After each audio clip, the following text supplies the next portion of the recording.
Fire Free Alliance mempersembahkan Kabut Asap, Dampak dan Solusi. Di tahun 2015, kabut asap menjadi salah satu sejarah paling buruk. Akibat akumulasi efek El Nino serta dipol Samudra Hindia, musim kemarau di tahun 2015 menjadi tahun terpanas sepanjang sejarah. Sangat kering, kabut asap mencapai jauh ke utara hingga ke Thailand pada saat kebakaran terparah. Kabut asap merupakan jenis polusi udara yang terdiri dari partikel-partikel sangat kecil. Partikel ini disebut PM10 dan PM2,5. PM2,5 cukup kecil untuk berpenetrasi ke dalam AC paru-paru dan aliran darah. Pada tahun 2015, setengah juta orang menderita infeksi pernapasan akut. 19 orang meninggal dunia. 43 juta orang terpapar kabut asap. 2,6 juta hektar hutan Indonesia terbakar. Hingga 30% orang hutan Borneo lenyap. Kerugian mencapai 16 miliar dolar Amerika. Kebakaran tahun 2015 menghasilkan 400 ppm di bulan November serta 1,7 miliar ton emisi gas rumah kaca dan tingkat polusi udara terpartikulasi yang berbahaya.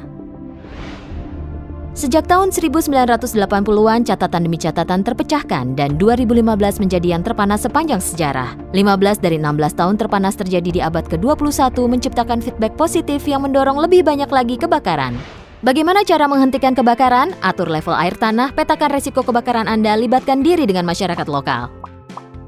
Gambut seperti spons, dengan sistem zona dan bendungan, level air dapat dikelola. Ini disebut manajemen air. Pemetaan resiko dapat mengantisipasi zona bahaya kebakaran. Namun melibatkan diri dengan masyarakat adalah bagian terpenting dalam Fire Free Village Program. FFVP dimulai dengan 5 strategi: insentif untuk tidak membakar, pimpinan kru pemadam kebakaran, bantuan di bidang pertanian, kesadaran masyarakat, monitor udara.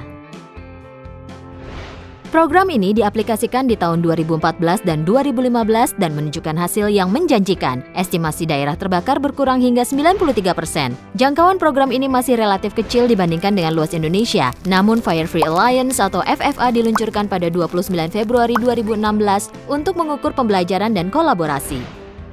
Tujuan jangka panjang FFA adalah untuk menghentikan pembakaran. Dimulai dengan membangkitkan kesadaran, kita harus mulai mengedukasi mereka yang memulai pembakaran dan membangkitkan kesadaran akan bahayanya serta mengubah perilaku tersebut.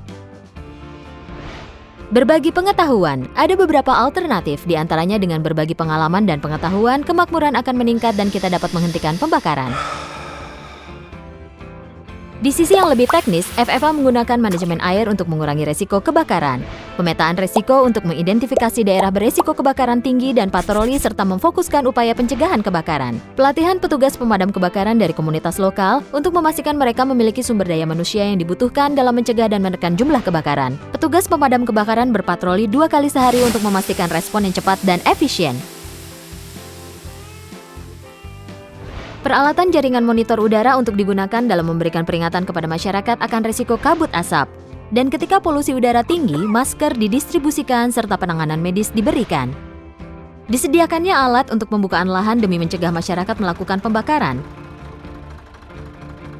Bantuan dan saran dari ahli bagi petani untuk praktek cocok tanam yang sesuai dan menguntungkan sehingga praktek berkelanjutan dapat dicapai. Dan tentu saja kampanye kesadaran masyarakat untuk membangkitkan kesadaran penduduk desa tentang kebakaran beserta resikonya. Fire Free Alliance adalah kelompok multi-stakeholder yang terdiri dari perusahaan perhutanan dan pertanian, lembaga swadaya masyarakat, dan mitra lain yang peduli untuk membantu mengatasi masalah kebakaran dan kabut asap di Indonesia. Fire Free Alliance mengadakan lokakarya teknik untuk melatih petugas lapangan dalam pencegahan kebakaran, serta keterlibatan masyarakat dan platform situs kolaboratif di mana masyarakat dapat belajar dan berbagi pengalaman. Kunjungi firefreealliance.org untuk tahu lebih banyak tentang kabut asap dan ikut serta dalam diskusi hari ini.